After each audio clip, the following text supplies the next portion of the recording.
जरा सोचिए, किसी ने पिछले हफ्ते बड़ी मेहनत से 3 किलो वजन कम किया है। हाँ, और फिर जाहिर है कि एक बड़ी सी पार्टी भी हुई होगी। बिल्कुल, नए कपड़े खरीदे गए और उस इंसान ने खुशी खुशी जश्न भी मनाया कि चलो फाइनली फैट पिघलना शुरू हो गया है। पर क्या हो अगर कोई उसे आकर बताए कि उस 3 किलो में से 1 ग्राम भी फैट नहीं था। ओहो, ये तो बहुत बड़ा झटका होगा किसी के लिए भी, है ना? मतलब वो पूरा का पूरा वजन सिर्फ एक धोखा था। तो आज हम अपनी इस विस्तृत चर्चा में इसी धोखे की परतें उधेड़ने वाले हैं। हमारे पास जो स्रोत है, जिसका नाम है how long fat loss takes, वो फिटनेस की दुनिया के कुछ सबसे बड़े मिथकों को बेनकाब करता है। सही कहा। और आज का हमारा मिशन ये समझना है कि शरीर से असल में फैट कैसे कम होता है और इसमें कितना समय लगता है, और वजन घटाने की ये जो इंस्टेंट वाली जल्दबाजी है, ये अंततः शरीर को हमेशा के लिए कैसे बर्बाद कर देती है। ये एक ऐसा सच है जिससे आज भी ज्यादातर लोग अनजान हैं।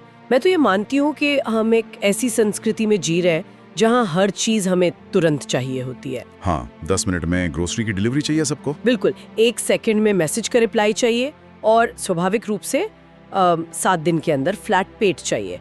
लोग चाहते हैं कि आज रात को वो खाना छोड़ें और कल सुबह शीशे में उनका शरीर पूरी तरह से बदल चुका हो। ये तो कुछ ज्यादा ही अवास्तविक उम्मीद है। यही तो बात है।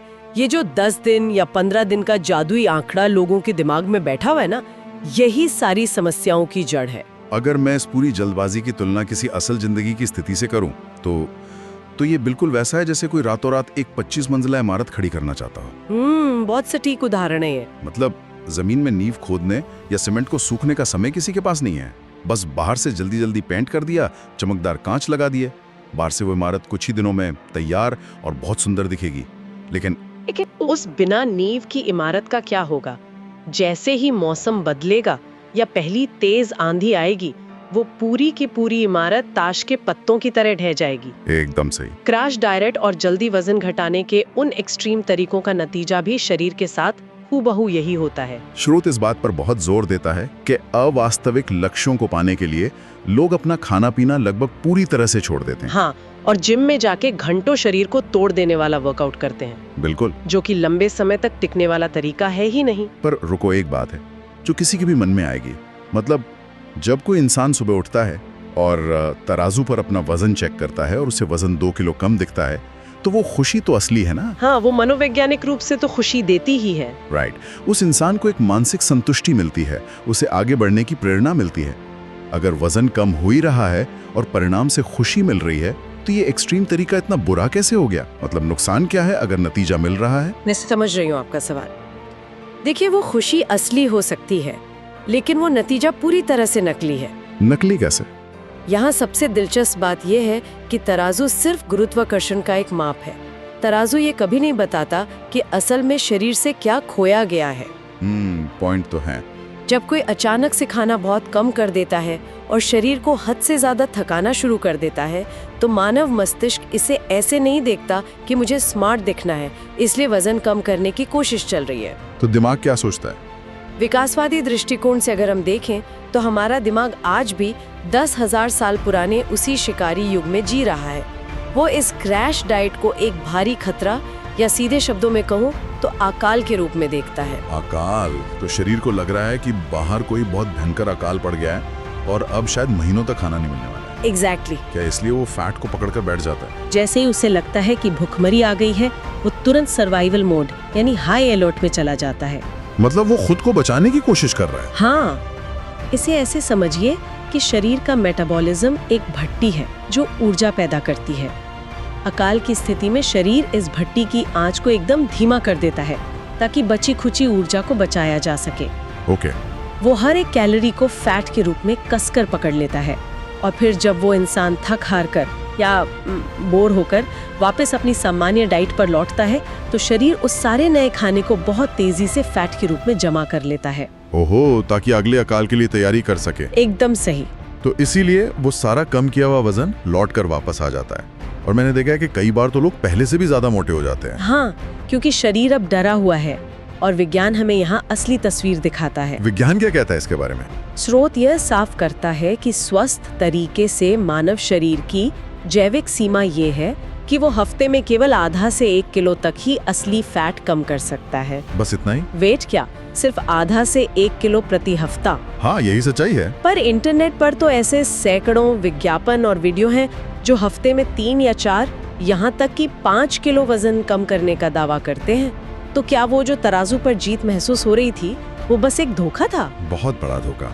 अगर वो फैट नहीं है जो कम हो रहा है, तो फिर शरीर से असल में बाहर क्या जा रहा है? यहीं पर सारा खेल पानी और मांसपेशियों का है। अगर हम इसे बड़े परिदृश्य से जोड़ें, तो जब वजन आधा से 1 किलो प्रति हफ्ते की गति से ज्यादा तेजी से गिरता है, तो वो मुख्य रूप से वाटर लॉस यानी शरीर का पानी होता है। तो वो फैट बर्न नहीं हो रहा है, वो बस पानी सूख रहा है। हाँ, इसे थोड़ा वैज्ञानिक नजरिए से समझते हैं।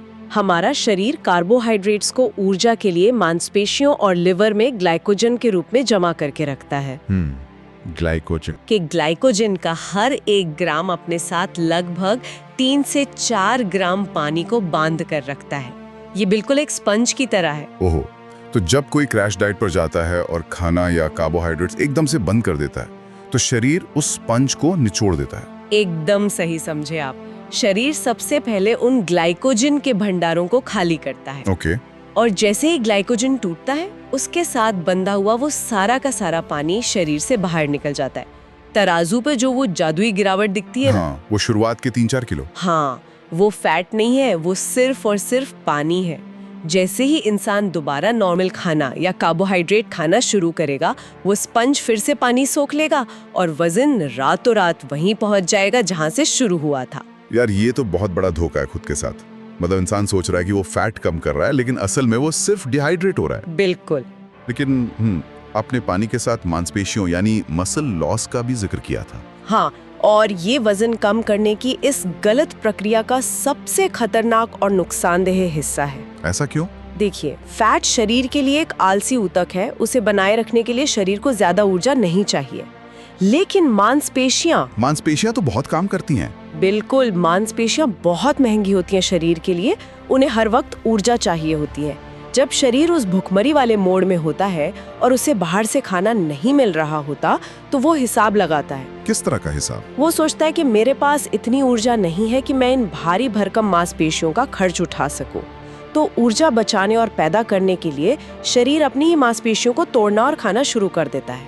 बाप रे, अगर मैं इसे थोड़ा अपने तरीके से सोचूं, तो ये बिल्कुल वैसा ही हो गया जैसे अपनी कार का वजन हल्का करने के लिए किसी ने उसका इंजन ही निकालकर बाहर फेंक दिया हो। क्या बात है, बहुत बढ़िया एनालॉजी है ये। हाँ, कार वजन में तो हल्की हो जाएगी, तराजू पर रखेंगे तो इसका वजन काफी कम लिखेगा, लेकिन जब आप उसे सड़क पर चलाने की कोशिश करेंगे तो वो अपनी जगह से हिलेगी भी नहीं। एग्जैक्टली। और बिना इंजन की उस कार का फायदा ही क्या है? मांसपेशियां ही शरीर का वो इंजन है जो दिन भर कैलोरी जलाती हैं, यहाँ तक कि जब हम सो रहे होते हैं तब भी। हाँ, मैंने सुना इसके बारे में। इसे नॉन एक्सरसाइज एक्टिविटी थर्मोजेनेसिस या नीट भी कहते हैं। अगर इंसान ने अपनी मांसपेशियां खो दी, तो उसका मेटाबॉलिज्म हमेशा के लिए धीमा हो जाएगा। और फिर क्या होगा? इसका सीधा सा मतलब ये है कि भविष्य में उस इंसान के लिए थोड़ा सा भी फैट कम करना पहाड़ तोड़ने जितना मुश्किल हो जाएगा। तो ये बात तो अब शीशे की तरह साफ हो गई कि अगर बहुत तेजी से वजन कम हो रहा है, तो वो किसी भी कीमत पर असली फैट नहीं है। बिल्कुल नहीं है। असली फैट बहुत जिद्दी होता है और उसे शरीर से जाने में समय लगता है। पर यहाँ एक बहुत ही व्यावहारिक और मनोवैज्ञानिक सवाल उठता है। पूछिए।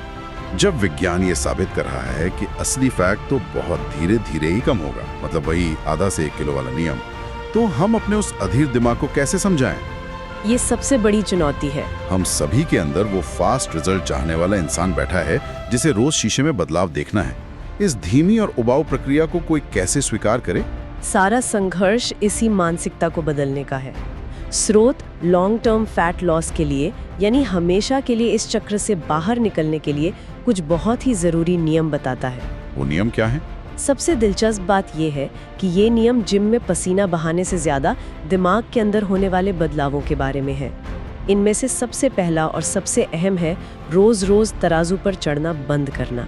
ओहो, ये तो बहुत लोग करते हैं। हाँ, और यही गलत है। अपनी प्रगति को दिनों में नहीं बल्कि हफ्तों और महीनों में मापना चाहिए। ये बहुत ही गहरी बात है, क्योंकि मैंने देखा है कि जब लोग रोज सुबह उठकर सबसे पहले तराजू पर खड़े होते हैं, तो तो वजन में 100 ग्राम का ऊपर नीचे होना भी उनके पूरे दिन का मूड तय कर देता है। बिल्कुल सही कह रहे हैं आप। कल से आज वजन थोड़ा बढ़ा दिखा तो पूरी तरह से निराश हो गए, थोड़ा घटा दिखा तो 7वें आसमान पर पहुंच गए।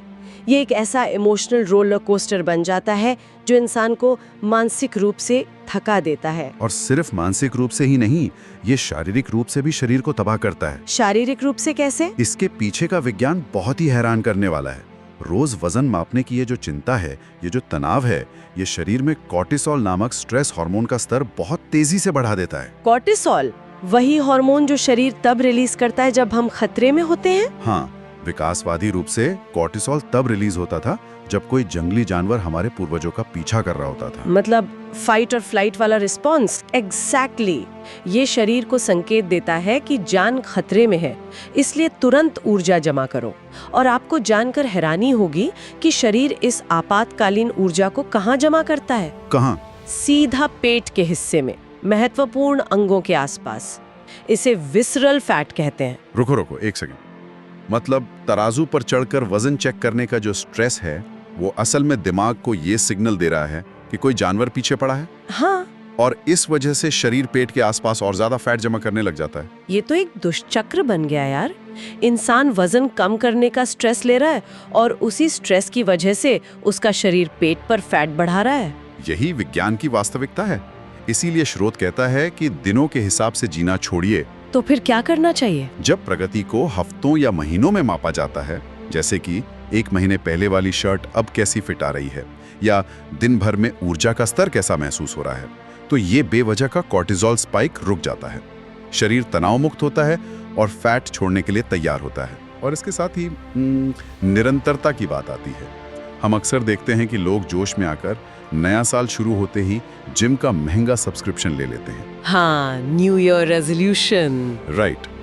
फिर 2 हफ्ते तक रोज 3-3 घंटे पसीना बहाते हैं, एक्सट्रीम डाइट फॉलो करते हैं और फिर एक दिन अचानक सब कुछ छोड़ छाड़ कर पुरानी आदतों पर लौट आते हैं। श्रोता इस एक्सट्रीम रवैये के खिलाफ कड़ी चेतावनी देता है। छोटे और उबाऊ लगने वाले बदलाव असल में एक्सट्रीम वर्कआउट से कई गुना ज्यादा ताकतवर होते हैं। इसे आदतों के कंपाउंड इंटरेस्ट यानी चक्रवृद्धि ब्याज की तरह देखिए। ये आदतों का कंपाउंड इंटरेस्ट कैसे काम करता है, इसे थोड़ा और समझाइए। मान लीजिए एक इंसान है जो रोज सिर्फ 15 मिनट टहलता है और अपनी चाय में 1 चम्मच चीनी कम कर देता है। सुनने में तो बहुत मामूली लग रहा है। देखने में ये कुछ भी नहीं लगता, कोई पसीना नहीं, कोई दर्द नहीं। लेकिन अगर वो इंसान इसे पूरे 365 दिन करता है तो साल के अंत में उसने उस दूसरे इंसान से कहीं ज्यादा कैलोरीज जलाई होंगी और ज्यादा फैट कम किया होगा, जिसने जोश में आकर 2 हफ्ते तक रोज 3 घंटे जिम किया और फिर छोड़ दिया। वाओ, ये तो बहुत तार्किक बात है। और सबसे बड़ी बात, वो 15 मिनट टहलने वाला इंसान अपने शरीर को किसी भुखमरी या सर्वाइवल मोड में नहीं डाल रहा है। उसका मेटाबॉलिज्म सुरक्षित है। तो इन सब का असल मतलब ये है कि असल सफलता उन चीजों में छिपी है जो इतनी आसान और छोटी हैं कि उन्हें जिंदगी भर बिना किसी तकलीफ के किया जा सके। बिल्कुल। मतलब क्या ये छोटे छोटे उबाऊ लगने वाले बदलाव वास्तव में उन पसीना बहा देने वाले एक्सट्रीम वर्कआउट से ज्यादा ताकतवर हैं? 100%। ये कोई 30 दिन का चैलेंज या अस्थायी डाइट नहीं है, ये एक स्थायी जीवन शैली है। सही बात है। और एक बहुत ही तार्किक बात जो स्रोत हमें याद दिलाता है, अगर किसी इंसान ने पिछले 5 या 10 सालों की गलत जीवन शैली से 15 किलो वजन बढ़ाया है, तो वो अपने शरीर से ये कैसे उम्मीद कर सकता है कि वो उस 10 साल के फैट को 10 दिन में गायब कर दे? हाँ, ये तो बेमानी है सोचना। ये भौतिकी और जीव विज्ञान दोनों के नियमों के खिलाफ है। धीमी गति से चलें, लेकिन सही दिशा में चलें। असली लक्ष्य केवल किसी आने वाले फंक्शन के लिए जल्दी पतला होना नहीं होना चाहिए। तो असली लक्ष्य क्या होना चाहिए? अगर लक्ष्य सिर्फ पतला होना है तो इंसान हमेशा क्रैश डाइट के जाल में फंसा रहेगा। लक्ष्य होना चाहिए एक ऐसा मेटाबॉलिज्म बनाना जो आपके लिए काम करे, न कि आपके खिलाफ। बहुत खूब। तो अगर हम आज की इस पूरी चर्चा का सार निकालें तो हमने फिटनेस इंडस्ट्री के सबसे बड़े धोखे को बेनकाब किया है। पहली बात तो ये कि फैट लॉस कोई जादू नहीं है। आधा से 1 किलो प्रति हफ्ता ही शरीर की असली क्षमता है। सही। जब वजन इससे ज्यादा तेजी से गिरता है तो वो हमारी कीमती मांसपेशियां और पानी होता है। मतलब हम अपनी गाड़ी को हल्का करने के लिए उसका इंजन ही बाहर फेंक रहे होते हैं। बिल्कुल ऐसा ही होता है। और सबसे जरूरी बात, ये रोज रोज तराजू पर खड़े होकर खुद को तनाव देने की आदत बंद करनी होगी, क्योंकि वो तनाव ही शरीर को फैट जमा करने का आदेश दे रहा है। और वो कंपाउंड इंटरेस्ट वाली बात हमेशा याद रखनी चाहिए। एक्सट्रीम डाइट और वर्कआउट्स अंततः विफल ही होते हैं। छोटे, स्थायी और उबाऊ लगने वाले बदलाव ही असल में वो जादू है जिसकी हर किसी को तलाश है। और आज के इस सफर को खत्म करने से पहले एक नया और थोड़ा उकसाने वाला विचार है जिस पर सबको गौर करना चाहिए। वो क्या है? हमने हमेशा अपने शरीर के फैट को अपना सबसे बड़ा दुश्मन माना है। हर कोई इसे बस हराना चाहता है, इसे जड़ से उखाड़ फेंकना चाहता है, इसके खिलाफ एक जंग छेड़े हुए है। सही बात है। लेकिन जरा कहर कर सोचिए, चूंकि हमारा शरीर इस फैट को इतनी मजबूती से जमा करके रखता है, बुरे वक्त के लिए बचा कर रखता है और इसे बहुत ही अनिच्छा से छोड़ता है, तो शायद ये फैट कोई दुश्मन है ही नहीं। तो फिर क्या है? शायद हमें इसे मानव शरीर के एक प्राचीन सुरक्षा तंत्र के रूप में देखना चाहिए। एक ऐसा सर्वाइवल मैकेनिज्म जिसने हमारे पूर्वजों को कड़ाके की सर्दियों और भयंकर अकालों में जिंदा रखा था। ये नजरिया तो पूरी फिटनेस इंडस्ट्री की सोच को ही पलट कर रख देता है। फैट कोई बीमारी नहीं है, ये शरीर का अपनी रक्षा करने का तरीका है। बिल्कुल। तो फिर एक रक्षक के साथ युद्ध करने या क्रैश डाइट के जरिए अपनी शरीर को डराकर उसे भूखा मारने की कोशिश करने का क्या फायदा? कोई फायदा नहीं है, नुकसान ही है। इसके बजाय शायद हमें अपने शरीर के साथ एक लंबी, शांत और समझदारी भरी बातचीत यानी एक नेगोशिएशन करनी होगी। हमें अपनी अच्छी, स्थायी और तनाव मुक्त आदतों से अपने शरीर को यह भरोसा दिलाना होगा कि देखो, तुम सुरक्षित हो, आसपास बहुत खाना है, हमें किसी अकाल का सामना नहीं करना है। बहुत गहरी बात है। शायद जब शरीर ये महसूस करेगा कि वो पूरी तरह से सुरक्षित है, तभी वो खुद ब खुद उस जमा किए हुए फैट को खुशी खुशी छोड़ना शुरू करेगा। बिल्कुल। जब सर्वाइवल का खतरा नहीं होगा तो फैट भी नहीं रुकेगा। तो क्या हम अपने ही शरीर से लड़ना छोड़कर उसके साथ एक टीम की तरह काम करना शुरू कर सकते हैं? ये एक ऐसा सवाल है जो वजन कम करने के पूरे विज्ञान को देखने का हमारा नजरिया हमेशा के लिए बदल सकता है। जरा सोचिएगा।